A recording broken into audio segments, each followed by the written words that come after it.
Hey everybody, this is an entry from Robert J. Alexander's History of International Trotskyism. Uh, this is the second chapter about Trotskyism in Great Britain. So let's rock. British Trotskyism, from Revolutionary Socialist League to Revolutionary Communist Party. Between October 1936, when the first joint meeting of the various Trotskyist factions took place, and July 1938, when some semblance of unity was finally established among them, there were various efforts to bring together all British Trotskyists in a single organization. These received extensive encouragement from the International Secretariat. There were tactical and undoubtedly personal factors which made unification difficult. The militant group was committed to long-term work within the Labour Party. The Marxist League was also operating within the Labour Party, but it was not at all certain that continued entrism was a good thing, and in any case, its relations with the militant group were unhappy. The former Marxist group of the Independent Labour Party was, after early 1937, a completely independent organization not practicing entrism of any sort. The Marxist League was more friendly disposed toward joining with the Marxist group than with the militant group. On February 14, 1937, there was a meeting of representatives of all three factions, a meeting attended by Aaron Wolfe, J. Braun, of the International Secretariat. Little came from this session beyond a statement of the positions of the three organizations. The First Revolutionary Socialist League. The first real possibility of making some progress towards unity came when, in October 1937, the Marxist League decided to dissolve itself and end publication of the Red Flag. Soon afterward, a majority of the former members of the Marxist League met and decided to make overtures toward unity with the Marxist group, formerly of the Independent Labour Party. A joint commission of the two groups with 3 members from each was established. It drew up a political statement which urged establishment of, quote, a strong centralized independent organization, on the platform of the Fourth International, end quote. Martin Upham has noted that, quote, the problem of where to be in the short term had been resolved in favor of a body separate from other parties, though the new body would aspire to organize workers in the established organizations, end quote. On February 17, 1938, a fusion conference of the XML, Marxist League, and the Marxist group took place. Henry Serra presided over the meeting, and Harry Wicks introduced the main debate. Although the militant group did not officially participate, E.S. Jackson of that organization attended as an observer. The new faction took the name Revolutionary Socialist League. It became affiliated with the Bureau for the Fourth International. During the next few months, the Revolutionary Socialist League carried on a good deal of activity, particularly in holding open-air meetings in London, Sheffield, and other cities. The Revolutionary Socialist League's members were also active in the Men's Guild of the Cooperative Movement and in a few trade unions. Just before the July Unity Conference, it was claimed that the Revolutionary Socialist League had doubled its membership since its establishment 5 months before. The other Trotskyist factions. The establishment of the Revolutionary Socialist League was only one small step toward unifying all of those organizations in Britain which proclaimed their loyalty to Trotskyism. These groups included not only the militant group but also the Workers' International League, the Revolutionary Socialist Party, the Leninist League, a group of Trotskyists still operating in the Independent Labour Party, and a dissident element of the militant group in Liverpool. After the departure of those who left it to establish the Workers' International League, the militant group continued to work within the Militant Labour Party and the Labour Party, and to insist that, quote, roots had first to be sunk in the Labour Party before independence could be achieved, end quote. Its principal figures at this time were E.S. Jackson, Denzil, Harber, Lee Davis, Margaret Johns, John Archer, and John Goff. The Workers' International League, originally formed by 8 members of the Paddington branch of the militant group in December 1937, had begun to publish a periodical, Workers' International News, which Martin Upham has called, quote, the first theoretical journal of the Trotskyist movement in Britain, end quote.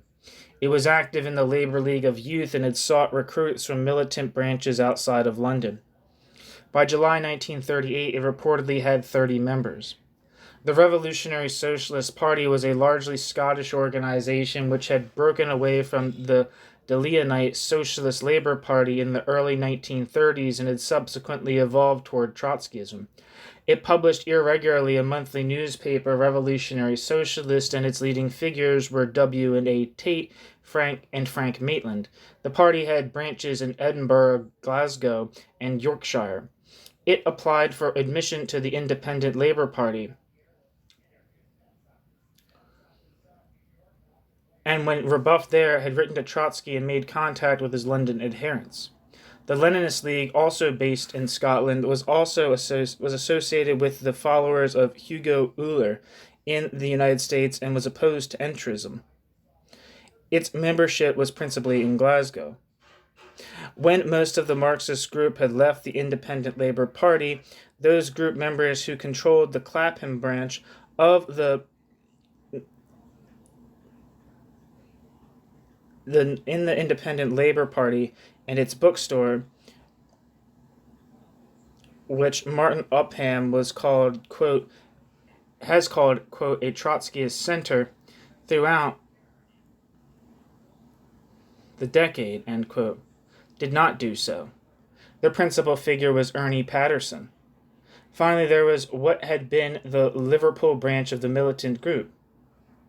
It had broken from the militant group in 1937 in opposition to involvement in the Socialist Left Federation. It was led by Don James. The New Revolutionary Socialist League. The establishment of the New Revolutionary Socialist League. The first steps towards wider unity of the various factions took place in June 1938.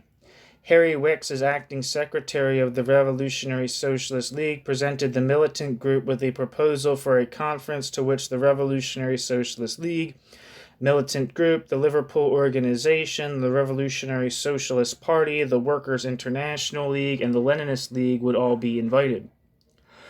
The militant group replied by suggesting a unity conference of only it and the Revolutionary Socialist League. This idea the Revolutionary Socialist League turned down.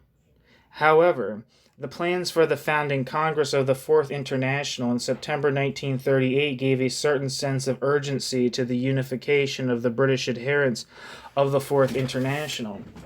As a consequence, James P. Cannon of the Socialist Workers' Party of the United States was deputed in July by the International Secretariat to go to Britain to try to bring the various factions together. Cannon met with the leaders of the Revolutionary Socialist League, the Revolutionary Socialist Party, and the militant group. Cannon also talked with a membership meeting attended by all 30 people who belonged at that point to the Workers' International League. These discussions led to supposed agreement among the various factions. What was called the National Conference of Bolshevik Leninists met in London on July 30th to 31st, 1938.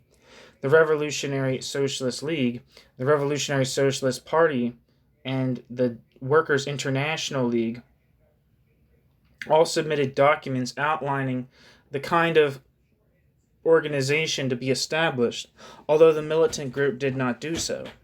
It was finally agreed to set up a single organization to be known as the Revolutionary Socialist League, which was to have a full-time secretary and was to bring out a new periodical merging Fight, Revolutionary Socialist, and Workers' International News. It was also agreed that although major efforts were to be concentrated for the time being on work in the Labour Party, no Revolutionary Socialist League member who did not want to join the Labour Party would be required to join the Labour Party. Militant would still continue to appear as the organ of the Militant Labour League, and there would be a Revolutionary Socialist League internal bulletin put out every 2 months. A new executive was to be made up of 5 people named by the Revolutionary Socialist League and Militant Group respectively, and 2 each by the Revolutionary Socialist Party and the Workers' International League. It was agreed that the first national conference would be held in 6 months, at which time a new unified executive would be chosen. The provisional executive would choose the delegates to attend the founding conference of the Fourth International. In the end, the Revolutionary Socialist League, the Revolutionary Socialist Party, and the militant group signed this peace and unity agreement. The Workers' International League refused to do so, quote, despite appeals from Kanan to take part, resting on the argument that there could be no true unity until experience forged it, end quote. The new executive committee named Denzil Harber of the militant group, Frank Maitland of the Revolutionary Socialist Party, and C.L.R. James of the First Revolutionary Socialist League to be delegates to the founding conference of the Fourth International. Sumner Boyd was designed a, quote, consultative delegate, end quote, to the conference, and he in fact took one of the 2 sets of minutes of the meeting which had been published.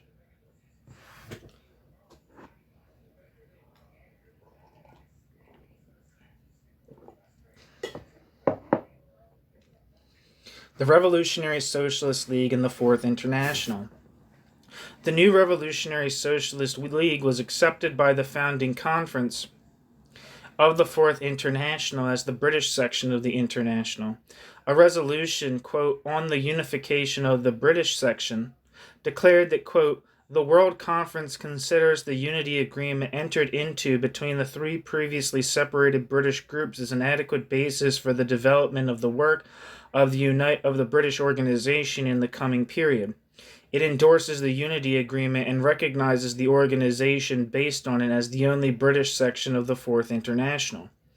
All Bolshevik Leninists, all revolutionary workers in Great Britain who desire to be enrolled under the banner of the Fourth International are invited and urged to join the British section, the Revolutionary Socialist League, end quote. Of course, one significant element of British Trotskyism stayed out of the new Revolutionary Socialist League. This was the Workers' International League, sometimes referred to as the, quote, Lee Group, end quote, after its principal figure, Ralph Lee. The same resolution of the founding conference had some unkind words about the Workers' International League. Quote, as far as the Lee Group is concerned, it is necessary to point out that the Workers' International League came into existence some months ago as the result of purely personal grievances which impelled Ralph Lee and Ralph Lee's friends to an organizational split. There was not then and there is not now any justifiable political basis for the separate maintenance of this group. 2. The leaders of the Workers' International League resisted all attempts to the delegation of the International Secretariat to include the Workers' International League in the general unification. The invitation of the IS delegation to this group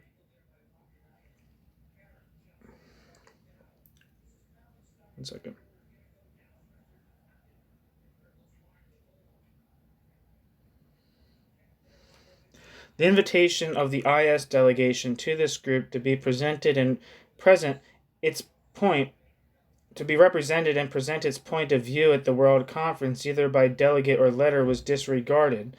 All we have is a statement apparently addressed to the world at large, rejecting in advance any decision of the World Conference not in accord with their untenable demands, end quote. The resolution went on to say that, quote, under these circumstances, it is necessary to warn the comrades associated with the Ralph Lee Group that the comrades associated with the Ralph Lee Group are being led on a path of unprincipled clique politics which can only land them in the mire. The members of the Lee Group are invited by the World Conference to reconsider their decisions to come into the unified British section to take their place in the common work with fair representation in its leading bodies and without any reprisals of any kind. End quote. Sam Bornstein, then a member of the Workers' International League, has written with Al Richardson a rebuttal of this position of the International Secretariat towards the Workers' International League. Quote, the fact that the International Secretariat resolution repeats these slanders does not make these slanders true. The Workers' International League membership of about 30, mostly young workers and unemployed, did not have the material means to send a delegate. Their continuously produced publications during this time, amounting to 3 times the production of all the other groups together, ate up all their resources. The statement to which the International Secretariat resolution refers was entrusted in a sealed envelope to one of the English delegates, Harber, and was for the Congress alone, not the, quote, world at large, end quote. This stuff, I'm afraid, is the product of James P. Canon's factional hostility to the Workers' International League group. End quote. CLR James and Denzil Harber were elected to represent the British section on the International Executive Committee of the Fourth International. The Revolutionary Socialist League, 1938 to 1943. Even the degree of unity achieved in the British Trotskyist movement in 1938 did not last for long. Martin Upham has summarized why. Quote, the Revolutionary Socialist League was a failure. It did not hold together, and it proved unable to capitalize on wartime opportunities. The Marxist League cadre drifted away from the Revolutionary Socialist League to joint activities against military measures with dissidents inside and outside the Labour Party. The Revolutionary Socialist Party refused any kind of Labour Party work, tried independence, and later entered the Independent Labour Party.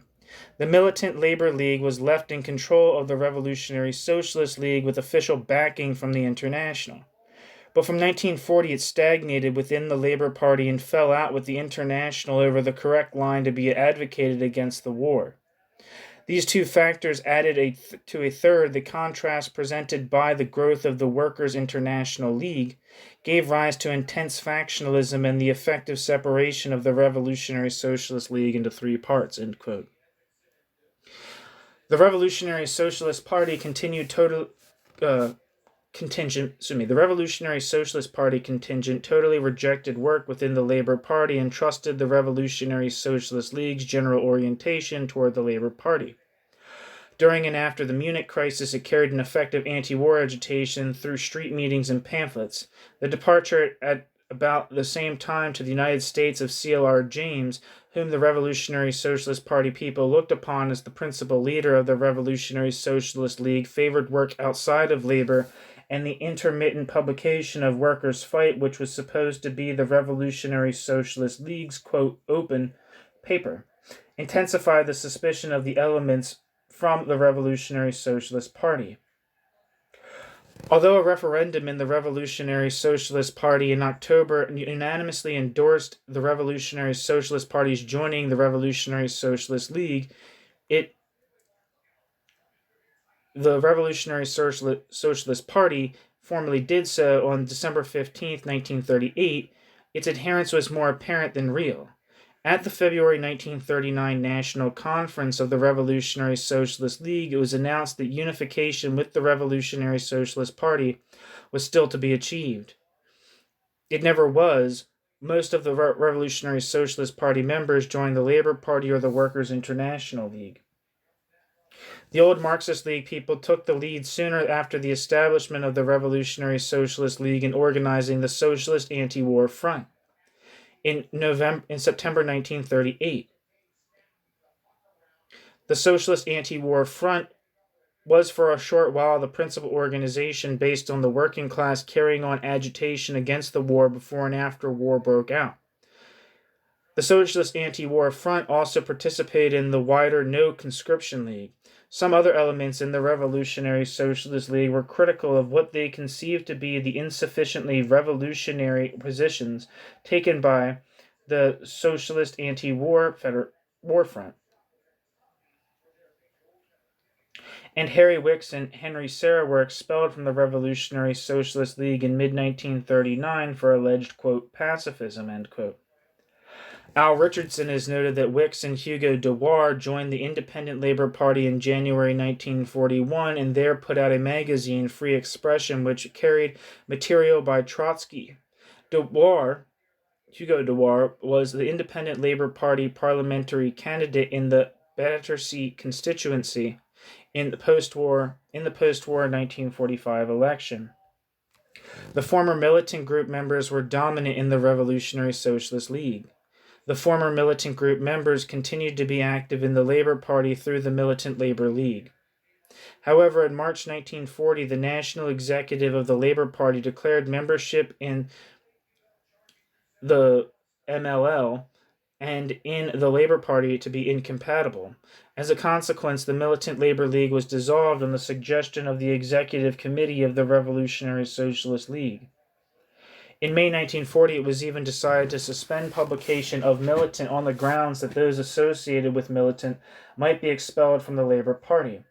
It was announced that a new theoretical journal would take the place of Militant, but it never appeared. For some time, a bulletin of the British section of the Fourth International was the only periodical issued by elements of the Revolutionary Socialist League. Militant began to appear again in mimeographed form in March 1941 and then as a printed newspaper in September. This time, Militant was published in Glasgow, to which the Revolutionary Socialist League had transferred its headquarters during the London Blitz. Finally, in December 1942, responsibility for Militant was transferred to a group of rank-and-file Lanarkshire miners, among whom the Revolutionary Socialist League had developed some influence. The Revolutionary Socialist League had 3 national conferences. The first was in February 1939, the second in September 1941. Then about a year later, a special conference was held as a consequence of a bitter factional dispute then underway. Relations of the Revolutionary Socialist League with the International Secretariat of the Fourth International were somewhat choppy, although the League remained the official British section during the 1938 to 1944 period. In spite of the difficulties which the Revolutionary Socialist League already faced by that time, the Emergency Conference of the Fourth International, held in New York City in May 1940, adopted a resolution on the unification of the British section, which strongly supported the Revolutionary Socialist League. The 1940 conference resolution commented that, quote, "the official British section of the Fourth International, Militant Labour League, has achieved substantial progress in its work inside the Labour Party," end quote, but added that the conference, quote, "deplores the fact that no less than 4 groups claiming adherence to the Fourth International exist outside the ranks of our official section in Great Britain," end quote. The resolution declared that, quote, "the conference calls upon the Revolutionary Workers' League, RWL, the Workers' International League, WIL, and the League of Labour Youth, LLY, and all other groups claiming adherence to the ideas of Marx, Engels, Lenin, and Trotsky to realize the serious need of a single section of the Fourth International in Great Britain and to give up their separate organizations and to merge with the Militant Labour League into one powerful organization," end quote. This resolution would seem to reflect a certain degree of ignorance about the actual state of British Trotskyism at that time. The attitude of the International Secretariat was subsequently modified. It brought increasingly strong pressure on the Revolutionary Socialist League to merge with the Workers' International League. Although throughout its existence, the Revolutionary Socialist League was plagued by bitter factionalism, leading to a series of splits. The first split took place during the Revolutionary Socialist League's first national conference in February 1939 over the expulsion of 2 members of the Islington branch. The dissidents formed the Revolutionary Workers' League, RWL, which put out a periodical, Workers' Fight. Although the Revolutionary Workers' League had some contacts with the Shachtmanites, the Revolutionary Workers' League did not adopt the Shachtmanites' position on the USSR. At first, the Revolutionary Workers' League controlled the British outlet of the U.S. Trotskyist publishing house Pioneer Press, but soon lost that, quote, franchise. Some members of the Revolutionary Workers' League joined the Workers' International League, while others joined the Revolutionary Socialist League. In April 1941, there was another split-off of a group from the right faction then existing in the Revolutionary Socialist League. The splitters established the Socialist Workers' Group, but at least some of those people eventually returned to the Revolutionary Socialist League. About 20 people, led by Arthur Cooper, joined the Workers' International League. Subsequently, the Revolutionary Socialist League broke into three separate groups. The major issues over which the faction struggled were work within the Labour Party, the Trotsky-Cannon position on how to deal with the war, and the relations with the Workers' International League. One faction was the left, which strongly opposed the position of Trotsky and James Cannon of campaigning for military units controlled by the workers, election of officers, and opposing evasion of military service by revolutionaries. Rather, the left supported, quote, revolutionary defeatism, end quote, such as that which Lenin had favored during World War I. The left also wanted full commitment to work in the Labour Party and was absolutely opposed to the merger with the Workers' International League. J.L. Robinson of Leicester and Don Mercer of Scotland were its major figures. The right or Trotskyist opposition accepted the Trotsky-Cannon line on war, as did the Workers' International League. The right or Trotskyist opposition favored concentrating Trotskyist activity on independent organization outside of the Labour Party, and was favorably disposed to a merger with the Workers' International League. Among its leading figures were John Lawrence and Hilda Lane. The center shared the left's position in favor of, quote, revolutionary defeatism, end quote. Although it made some concessions on the subject, it was for Labour Party participation, but not with a long-range interest perspective, and after considerable pressure from the International Secretariat came around to support of unity with the International Workers' League. Its principal leaders were Denzil, Harber, and John Archer. All three factions had their origins in the old militant group. However, their quarrels became very bitter and led to splits. First, the center/left expelled the right. Then the center, which controlled such, quote, apparatus, end quote, as there was in the Revolutionary Socialist League, expelled the left. By the latter part of 1943, there were three distinct organizations. When negotiations for unity with the Workers' International League began, it was first necessary to have a, quote, regrouping, end quote, conference of the three factions of the Revolutionary Socialist League, which met on January 1st, 1944.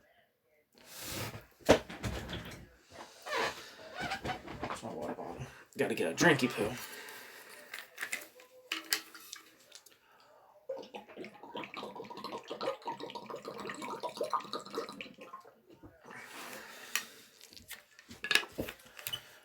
The Workers' International League origins.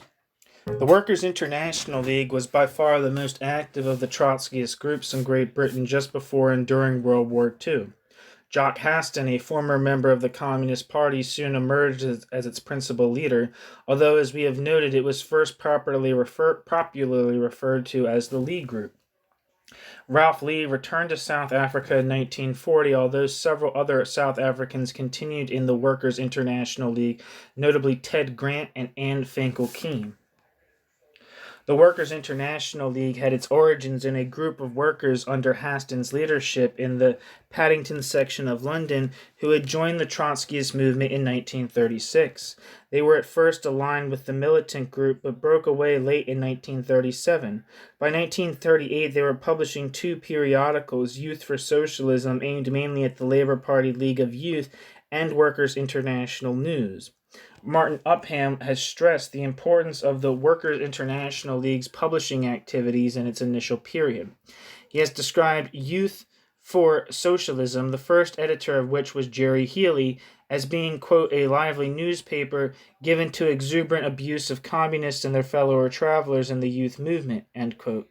He also noted that Workers' International News, quote, regularly published Trotsky, a task no other faction of the 1930s regularly achieved, end quote. Starting in 1939, it began to emphasize contributions by its own members rather than by foreign Trotskyists. For 7 months after the outbreak of the Second World War, the Workers' International League also put out a, quote, daily handout, end quote, Workers' Daily. By the time of the outbreak of World War II, the Workers' International League reportedly had about 50 members. At that time, the Workers' International League decided to send 4 of their members to Ireland to establish a printing press there and even possibly arrange for radio transmissions together with the Independent Labour Party. Sam Bornstein and Al Richardson have noted that, quote, the whole movement here expected severe repression on the model of the way revolutionaries were treated during the First World War, and the Workers' International League wanted to ensure that their papers would continue to appear. It was all part of a carefully laid plan for clandestine work, which also involved sending Ajit Roy to make contact with all the Workers' International League groups in the country. End quote. Those dispatched to Ireland were Jock Haston, Tommy Riley, George Noceda, and John Williams. Jerry Healy later joined them on his own initiative. End quote. But with one important exception, the Workers' International League suffered little persecution from the British government in spite of all its militantly anti-war position, nor did any of the other Trotskyist groups. John Archer has attributed this fact principally to the presence of Herbert Morrison as Minister of Home Security in the Churchill government.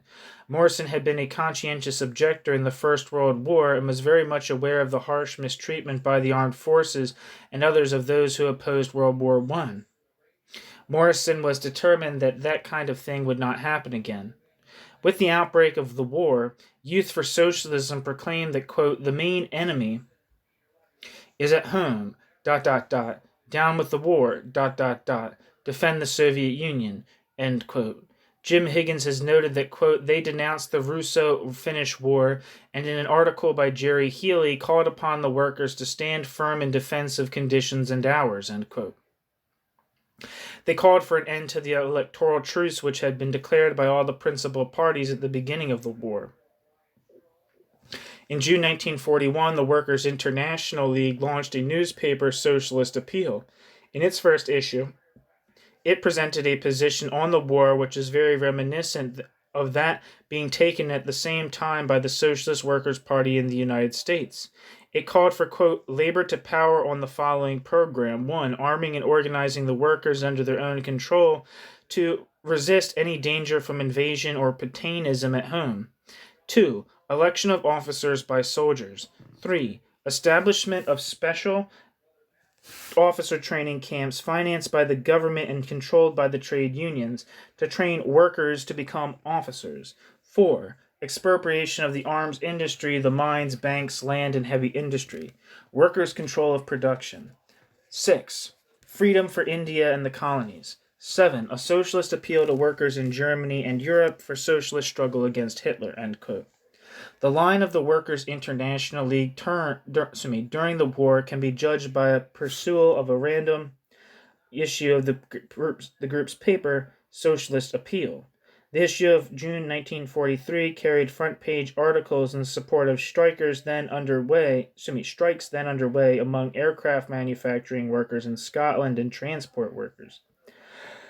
So the Socialist Appeal issue of June 1943 also carried a front-page article with the heading, quote, End the Truce, Labor to Power, end quote, and on the back page a half-column article, quote, Break the Coalition, Labor to Power on the following program, end quote, listing 12 points including dispatch of arms to the USSR, quote, under the control of the trade unions and factory committees, end quote, nationalization of various industries, arming of the workers, freedom for India and the colonies, and various other measures. This issue of Socialist Appeal denounced the dissolution of the Comintern, which had just been announced, with a banner headline on the front page, quote, The Third International is buried, long live the Fourth International, end quote. It also carried an editorial signed by Ted Grant on the need for the International. Finally, there was a full-page article entitled, quote, Soviet bureaucrats live like lords, end quote, signed by Jock Haston, and on the front page were pictures of 24 old Bolsheviks, most of whom had been murdered by Stalin. The Workers' International League engaged in bitter polemics with the Communist Party. After the change in the Communist Party of Great Britain policy following the Nazi attack on the Soviet Union, The Workers' International League referred to the Communist Party Great Britain as, quote, His Majesty's Communist Party, end quote. And, quote, their strike-breaking activities were denounced and a policy of industrial militancy advocated in opposition to the Stalinist line of class collaboration in the interest of the, quote, anti-fascist war, end quote, end quote. The communists, who had never ceased denouncing the Trotskyists, reciprocated by publishing a pamphlet, Clear Out Hitler's Agents, issued in 1942, which proclaimed that, quote, Trotskyists oppose and hate the leaders of Russia. They want to see Russia defeated and Hitler victorious. ... Hidden behind the slogan, Workers' Control for Britain, end quote, is the Trotskyist aim to smash workers' control in Russia, end quote.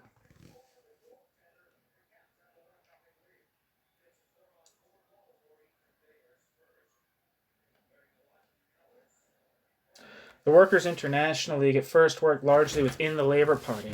However, as a result of the virtual disappearance of activity on the part of the constituency groups of the Labour Party, due to the electoral truce with the Tories and other members of the coalition government from 1940 on, the Workers' International League went over to, quote, open work, end quote, which was facilitated by their intense activity in the trade union movement. They proclaimed that, quote, entrism, end quote, was, quote, essentially a short-term perspective of work in a milieu where favorable prospects exist in a short space of time, ... Such work must be subordinated to the general strategy of building the Fourth International Party, end quote. The Workers' International League also reportedly had small factions in the Independent Labour Party and the Communist Party of Great Britain.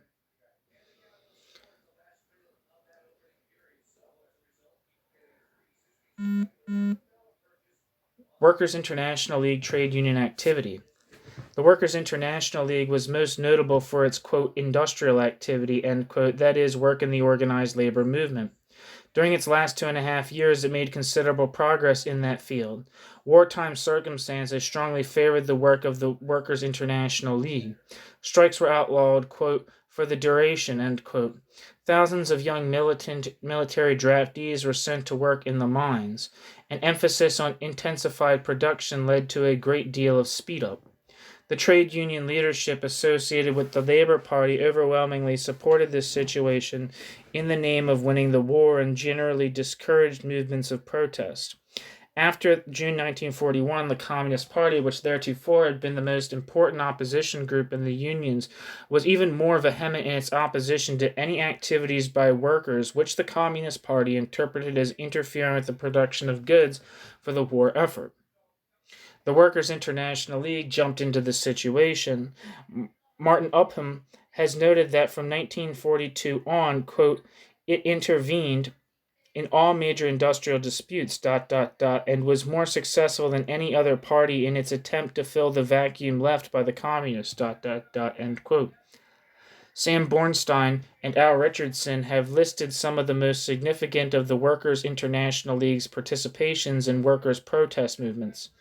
Bornstein and Richardson have noted, quote, the workers' control exercised by the Workers' International League convener and shop stewards in the Royal Ordnance Factory in Nottingham, the successful sit-down strike they led there against transfers, the fact that the Workers' International League industrial organizer Ray Terse was engaged as advisor by the strike committee of the famous Vickers-Armstrong strike in autumn of 1943, ...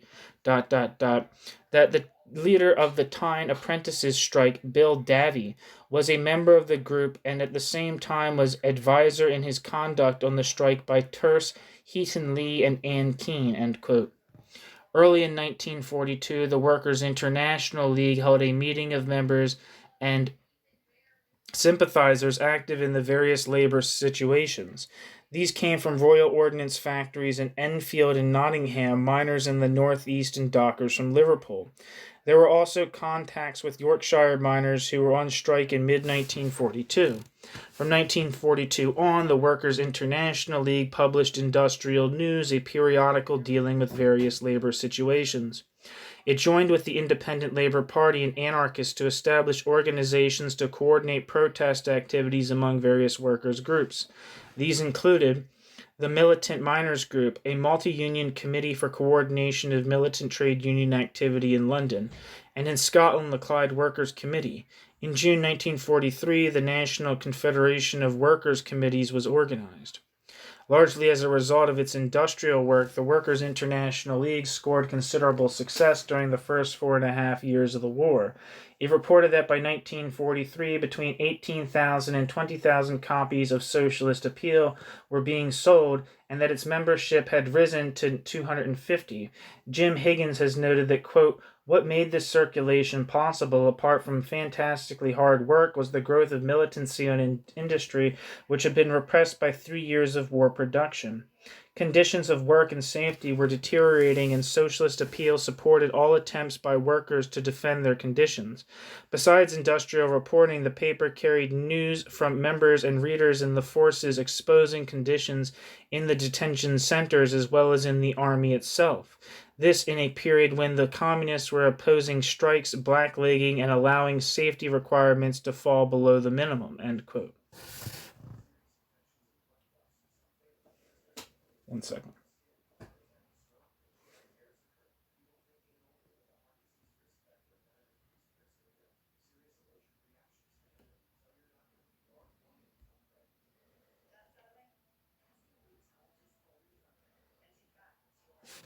Okay.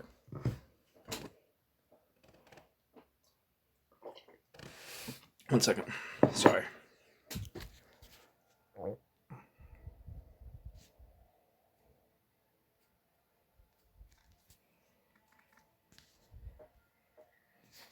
Okay. The Revolutionary Communist Party. Unity once again. A bit more than a year before the end of World War II, the Trotskyist forces in Great Britain were once again united. Negotiations went on for about a year in 1943 and early 1944 before the reunification was agreed upon. Finally, on March 11th to 12th, 1944, a unity conference was held with 69 delegates in attendance, of whom 17 came from the Revolutionary Socialist League and 52 from the Workers' International League. This representation reflected the relative strength of the two groups, about 75 members in the Revolutionary Socialist League and 260 in the Workers' International League. However, the Revolutionary Socialist League delegation was split into 3 groups, 7 delegates representing the militant group, 6 the Trotskyist opposition, and 4 from the left fraction.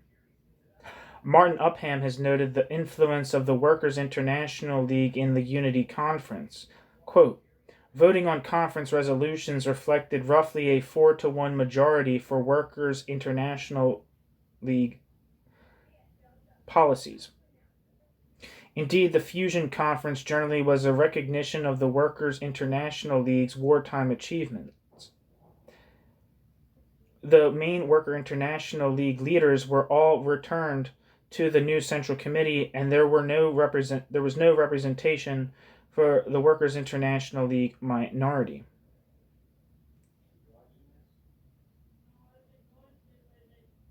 End quote. The delegates established the Revolutionary Communist Party.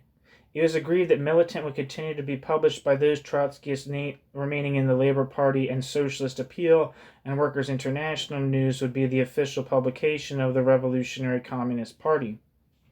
Jock Haston was chosen the party's general secretary. Jim Higgins noted that, quote, "The air was full of optimism, ... The party was launched on the expectation of rising industrial militancy and war weariness leading on to revolutionary victory," end quote. According to Martin Upham, quote, "The Fusion Conference was a watershed. It did not mark the end of factionalism, but the Fusion Conference redrew the demarcation lines. The Workers' International League leaders felt that Harber and the Revolutionary Socialist League Center adhered loyally to the new setup, even though they still differed from the new party's leadership. The left fraction, of course, maintained its existence, but the right or Trotskyist opposition had some within it who were traveling in the same direction as the Healy group within the Workers' International League, and the fusion brought them together with, in the end, profound results," end quote. The left fraction of the former Revolutionary Socialist League kept its own identity for some time. The left fraction of the former Revolutionary Socialist League centred in Scotland, where they controlled the militant Scottish Miner newspaper, the successor to the Old Militant, and for some time refused to turn over the paper to the Revolutionary Communist Party. Al Richardson has noted that they had voted against establishing the Revolutionary Communist Party, and although joining it, quote, were finally expelled in September 1945, end quote, they continued to function within the Labour Party, putting out a mimeographed periodical, Voice of Labour. Mimeographed periodical, Voice of Labour.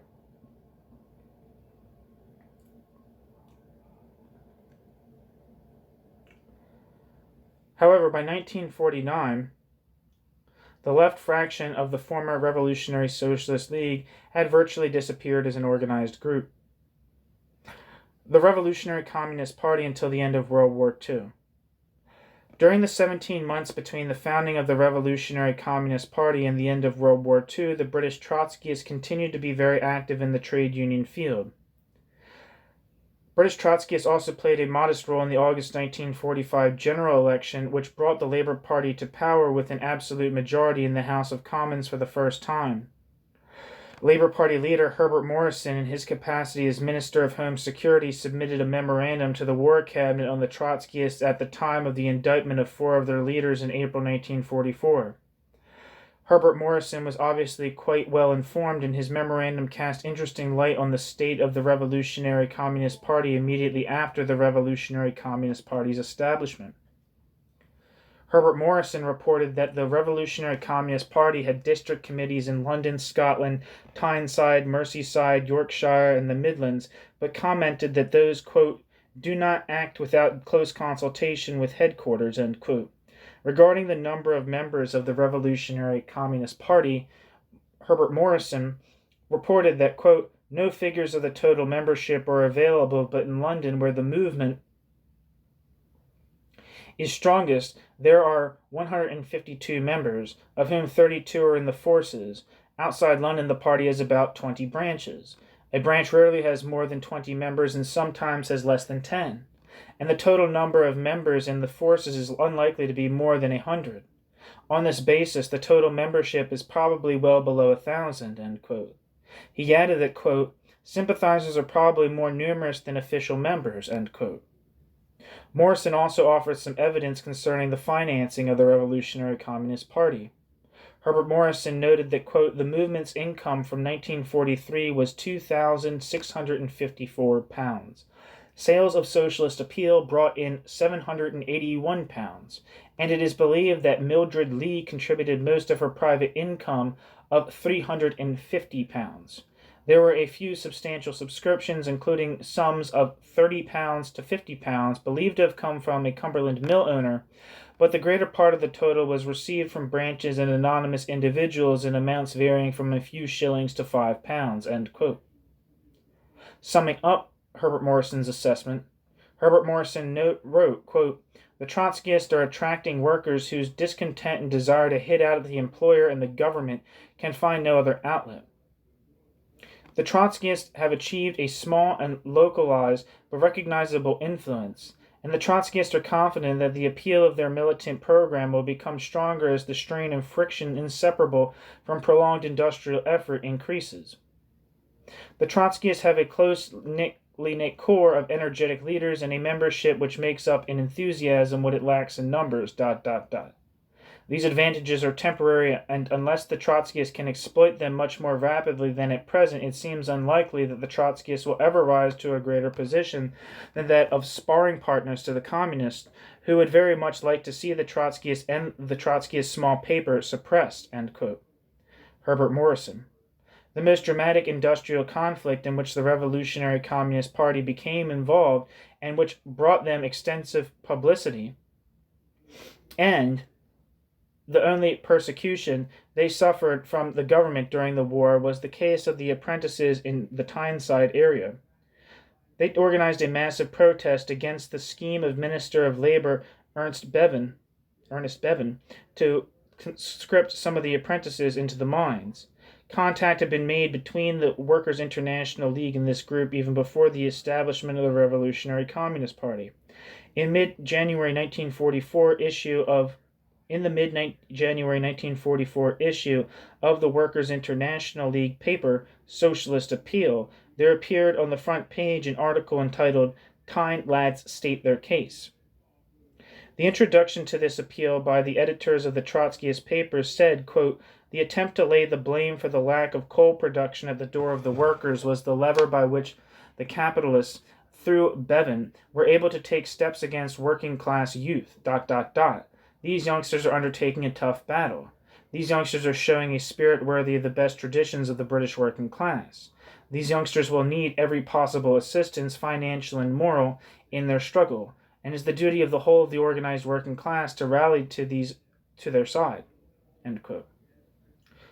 Their association with the Tyneside apprentices strike brought down the Trotskyists on their only serious wartime persecution. Early in April 1944, the London headquarters of the Revolutionary Communist Party were raided by the special branch of the police, who confiscated issues of Socialist Appeal. Simultaneously, there was a police raid on the home of Heaton Lee and Anne Keane in Newcastle, and other police raids on Revolutionary Communist Party leaders took place in Nottingham and Glasgow. Soon afterwards, Heaton Lee, Anne Keane, Tony Terse, and Jock Haston were arrested and were charged with, quote, "conspiracy and acts in furtherance of a strike," end quote. These charges against the Revolutionary Communist Party leaders were particularly striking because they were made under the Trades Dispute Act of 1927, passed by a conservative government after the failure of the 1926 general strike. These four were the only people ever charged under the Act. These facts aided organization of protest against the government's actions, since the Trades Dispute Act had always been a bête noire to organized labor. The Revolutionary Communist Party organized a defense committee to protest against the prosecution of the four Trotskyists and help raise funds for their defense. These efforts aroused widespread support from non-Trotskyist sources, including not only the Independent Labor Party, but even from lower-ranking trade union officials. Understandably, the Trotskyists got no backing from the Communists, who, on the contrary, vituperatively attacked the Revolutionary Communist Party and its indicted leaders. The trial was held in June. The jury, on the advice of the judge, convicted all four of the defendants of acting in furtherance of a strike, but acquitted them of conspiracy charges of which they had been accused. Lee and Terse were sentenced to 12 months in jail, Haston to 6 months, and Anne Keane was released immediately. However, Judge Wriothesley of the Court of Appeal dismissed the convictions on the ground that the defendants could not be guilty of, quote, "furtherance of a strike," end quote, since all their actions had occurred before the strike. Pending the appeal, Lee, Terse, and Haston had been kept in jail, and they were not released until August 24th, 1944. It is clear that the British Trotskyists expected that trade union militancy and what they saw as disillusionment on the part of workers with both the trade union and Labour Party leadership would continue into the post-war period. They felt that they would be in an advantageous position to profit from that disillusionment. In addition to their work in the trade union field, the Revolutionary Communist Party had an essay in electoral activity, the first time that the British Trotskyists had undertaken such an effort as an independent party. One of the first activities of the Revolutionary Communist Party was to offer a candidate in a parliamentary by-election in Neath, in South Wales. Jock Haston was the Trotskyist candidate, and the party put on a major effort.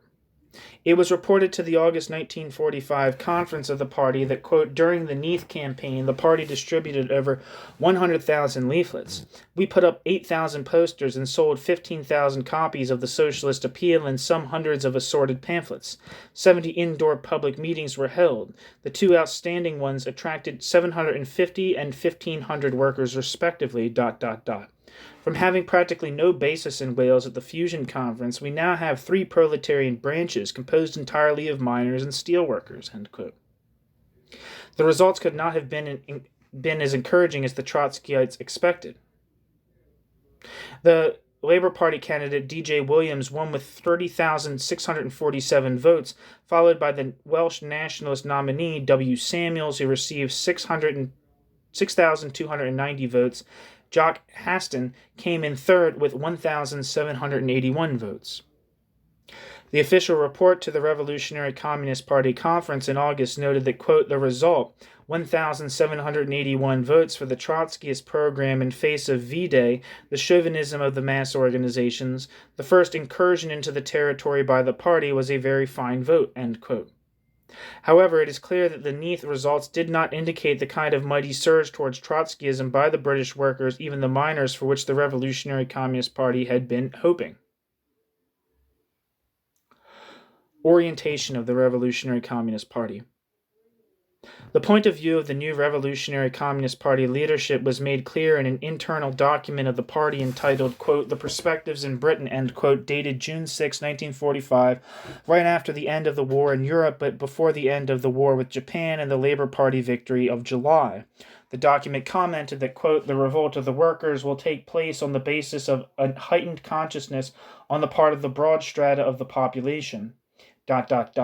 With the end of the privileged position of British capitalism and in its train, the end of the privileged position of the British working class, the workers will be thrown back to a period which the reformists have always regarded as the first stirrings of the labor movement, never to be returned to. ... The period we are to live through will be the most revolutionary in the whole of British history. End quote. End quote. Come on.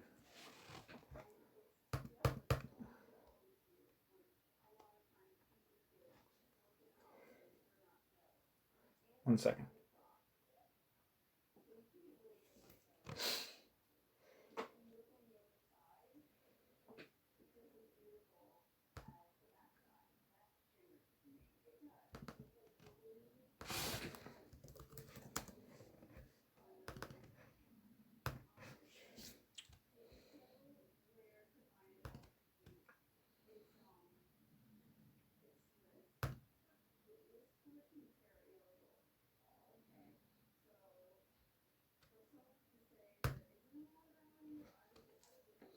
Sorry. Computer's giving me grief.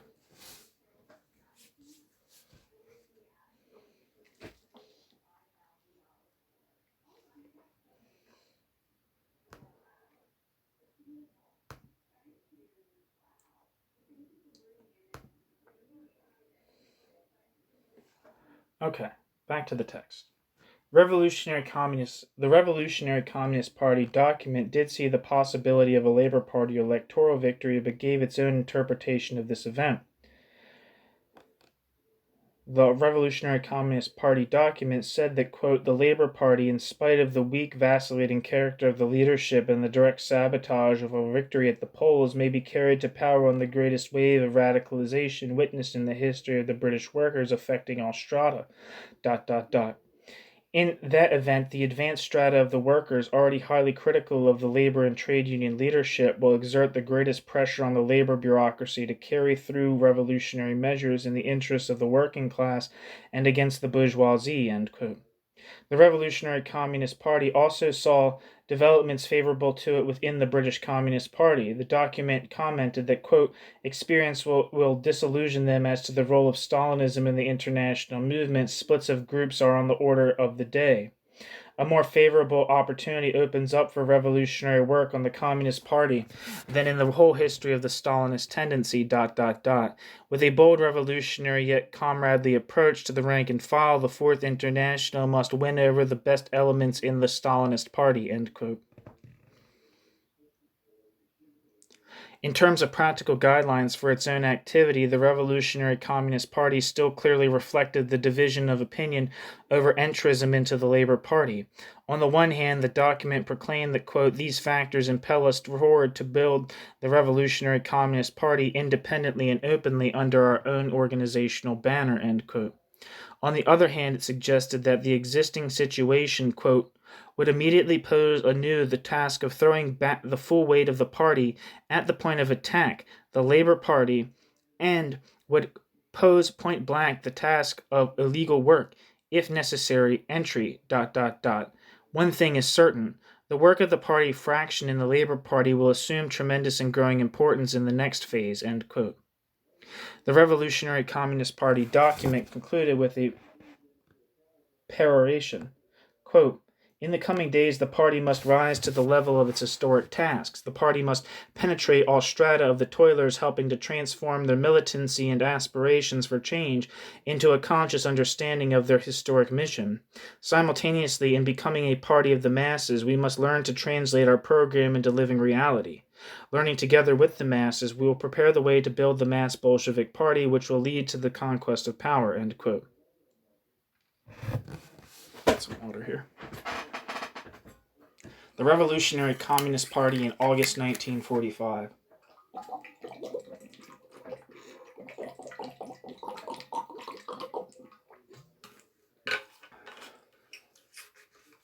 With World War II over and the Labour Party in power with the largest parliamentary majority it was ever to receive, the Revolutionary Communist Party held its second national conference in London on August 4th to 6, 1945.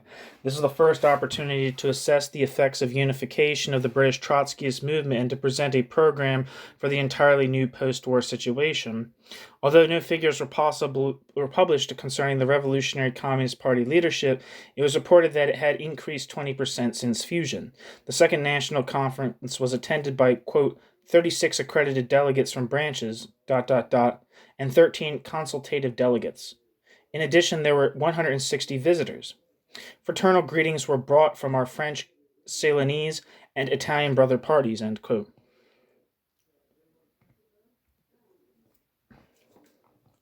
It was reported that, quote, in the trade unions the party had made great advances. Almost the entire membership is composed of workers, 95% of whom are in trade unions. A large percentage of party members hold shop stewards cards and several are conveners of shop stewards in important engineering plants. The main advances had been made in the mining industry. The most significant gain being a miner's official. We have comrades on more than 30 trades councils, and we have also comrades on several district committees of the AEU, bracket, the Amalgamated Engineering Union, end quote. A report was presented on the Revolutionary Communist Party's participation in the recent general election. It was noted that, quote, during the general election, our electoral policy of giving active support to put, quote, labor into power, end quote, and criticizing the labor programs and leadership had won us considerable contact with the labor workers. Many of our comrades had been allowed to present our critical policy from labor platforms. In one area, the new Labour MP had appeared on 5 occasions on our platform. Several of our party members had been employed in full-time workers for the Labour Party during the election.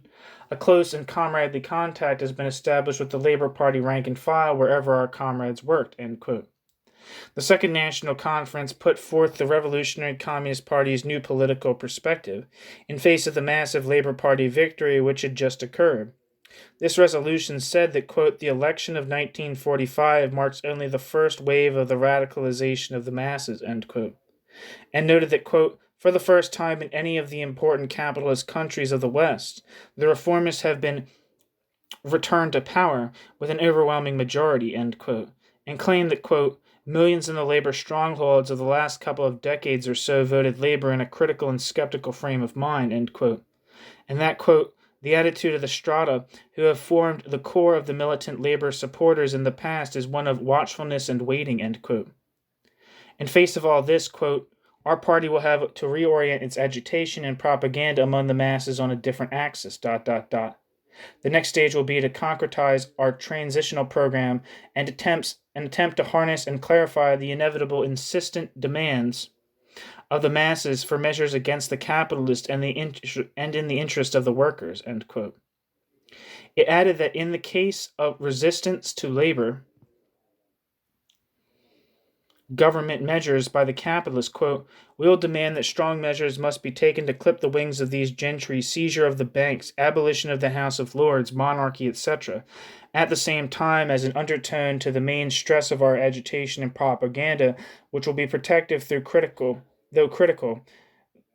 which will be positive, though critical, the conceptions of mass committees will be developed in industry and within the mass organizations to exert organized pressure on the labor leaders and assist the labor leaders to deal with the employing class by means of workers' control, end quote.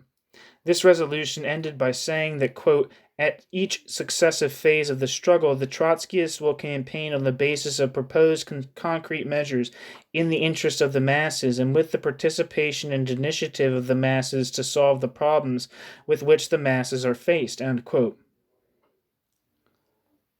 The full-page report and socialist appeal of the Second National Conference of the Revolutionary Communist Party concluded by saying that, quote, the Second National Conference marked a great step forward in the history of the British Trotskyist movement as of the working class.